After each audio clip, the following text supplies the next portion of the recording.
So mukhang handang-handa na nga po ang ating pambato na si undefeated middleweight knockout artist Weljon Mindoro para sa kanyang pinakamalaking laban sa buong karera niya na nakatakdang ganapin ngayong linggo kontra sa 3-time former world title challenger Carlos Ocampo.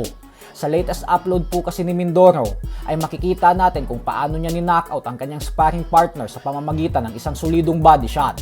Dito ay makikita natin na medyo nagkaroon ng delay. Ilang segundo matapos niyang tamaan sa sikmura ang kanyang sparmate ay siya kay tumiklop at napaluhod. Bagay na madalas mangyari kapag napuntirya ka sa bodega.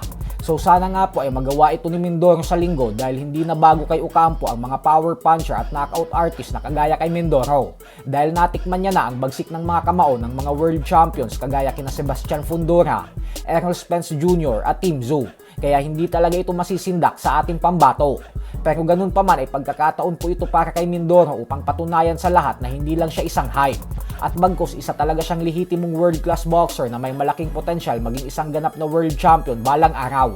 Kaya suportahan at ipagdasal po natin ang kanyang tagumpay. Bukas na po ang official and final weigh-in.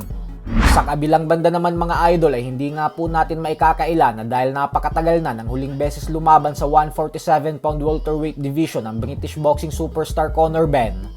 Kaya madami ang nagdududa at nagsasabing hindi umano nito makukuha ang tamang timbang sa official and final weigh-in para sa kanyang bigating mega showdown kontra sa WBC welterweight world champion Ryan Garcia. Dahil malakas ang kutob ng mga tao na mag-overweight ito. Subalit mukhang desidido at determinado po talaga si Ben na patunayan sa lahat na mali ang inaakala nila sa kanya.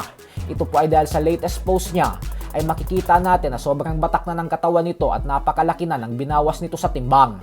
Isang senyales na pinaghahandaan niya talaga ng husto si Garcia upang agawin ang titulo nito sa September 12. Ang pagiging isang ganap na world champion na lang po kasi ang bukod tanging kulang sa pangalan ni Ben. Sa kabila po kasi ng kanyang kasikatan na tinatamasa ay hindi pa siya nagiging isang kampyon.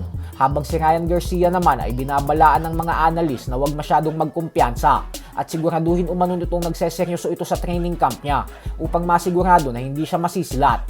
Lumalabas po kasi bilang dehado si Ben at dapat umano ay hindi ito ilagay ni Garcia sa kanyang ulo upang magpursige pa rin ito. Sa latest interview kanina lamang kay Garcia ay matapos itong sabihin na wawasakin niya si Conor Benn ay binaling naman ito ang kanyang atensyon sa bagong WBA welterweight world champion Teofimo Lopez. Nakarating po kasi kay Garcia ang balita na siya na ang gustong isunod ni Lopez para sa isang two-belt unification fight. Kaya naman hindi din nagpaawat si Garcia at sinabing antayin lang daw siya ni Lopez dahil pagkatapos niya umanong talunin si Conor Benn ay agad niya umanong aasikasuhin ang laban kontra kay Teofimo Lopez. Bumanat din si Garcia na wala daw pag-asa sa kanyang manalo si Lopez kasi kakainin niya lang umano ito ng buhay at ina-knockout. So hanggang dito na lang po muna tayo mga idol.